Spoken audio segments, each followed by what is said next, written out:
नमस्कार, शुभप्रभात, good morning. पाहुयात महत्त्वाची बातमी. विश्वरत्न डॉक्टर बाबासाहेबांच्या घटनेमुळे शेतकऱ्यांचा मुलगा राज्याचा मुख्यमंत्री झाला. नामदार एकनाथ शिंदे. सांगोला शहरात विश्वरत्न डॉक्टर बाबासाहेब आंबेडकर उद्यानात सांगोला नगर परिषदेच्या वतीने उभारण्यात आलेल्या भारतरत्न डॉक्टर बाबासाहेब आंबेडकर यांच्या पूर्णाकृती पुतळ्याचं अनावरण काल दिनांक 10 एप्रिलला करण्यात आलंय. नगर विकास विभागाच्या वैशिष्ट्यपूर्ण योजनेतून 2 कोटींचा निधी खर्च करून हा पुतळा उभारण्यात आला. या प्रसंगी बुद्ध वंदना करून या पुतळ्याचा अनावरण सोहळा संपन्न झालाय. विशेषतः पूर्णाकृती पुतळ्याचं अनावरण व लोकार्पण तत्कालीन मुख्यमंत्री तथा उपमुख्यमंत्री एकनाथजी शिंदे साहेब यांच्या शुभ हस्ते करण्यात आले. विश्वरत्न डॉक्टर बाबासाहेब आंबेडकर यांच्या पुतळ्याचं भव्य अनावर व लोकार्पण सोहळा काल भव्य दिव्य स्वरूपात सांगोला शहरात पार पडलाय. सोलापूर जिल्ह्यातील व आसपासच्या सर्वच जिल्ह्यातून भीमसैनिक या सोहळ्यासाठी उपस्थित राहिले होते. सांगोल्याच्या सर्वसामान्य जनतेला कालचा सोन्याचा दिवस उगवला होता. इतिहासाने नोंद घ्यावी असा सोहळा पार पडलाय.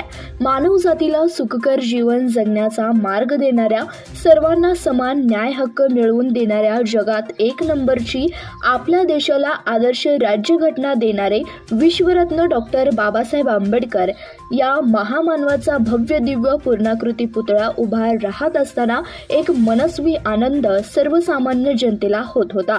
प्रत्येक व्यक्ती सोहळ्यात सेल्फी घेण्यासाठी पुढे करीत होता.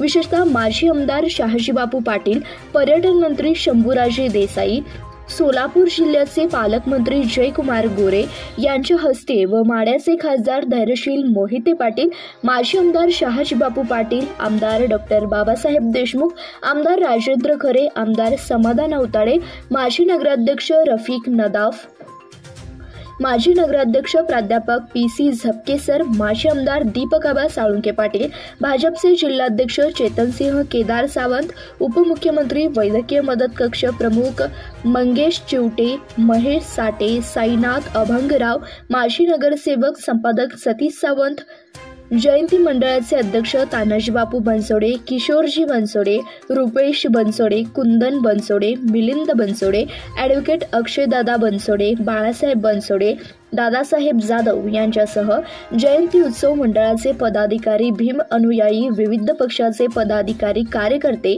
शिवसैनिक मोठ्या संख्येने उपस्थित होते.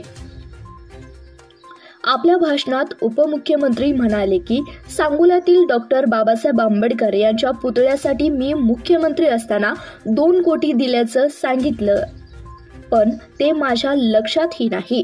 उजव्या हाताने दिलेल्या मी डाव्या हाताला कधीच कळू देत नाही, असे उपमुख्यमंत्री एकनाथ शिंदे यांनी स्पष्ट केले. पुढे बोलताना डॉक्टर बाबासाहेब आंबेडकर यांच्या स्मारकासाठी 50 लाख रुपये पाहिजेत अशी शहाजीबापूंची मागणी आहे. यावर शहाजीबापूंकडून पाहत मुख्यमंत्री शिंदे म्हणाले, काय 50 लाख रुपये पाहिजेत का? डॉक्टर बाबासाहेब आंबेडकर यांनी तर आपल्याला पैसे दिलेत आणि त्यांच्यामुळेच आपण सरकार चालवतोय. त्यामुळे मी इथून विमानात बसेपर्यंत 50 लाखाच्या मंजुरीचे पत्र तुमच्याकडे येईल, असा शब्दही शिंदे यांनी सभेत दिला होता. आणि सभेनंतर अर्ध्या तासातच 50 लाख रुपये मंजुरीचं पत्र मिळालं असल्याचं माजी नगराध्यक्ष रफिक भाई नदाफ यांनी सांगितलं. विशेषतः हा सर्व सोहळा सांगोल्याच्या इतिहासातील अविस्मरणीय क्षण झाला आहे. धन्यवाद. प्रतिनिधी चांदभैया शेख, CBS न्यूज मराठी, सांगोला.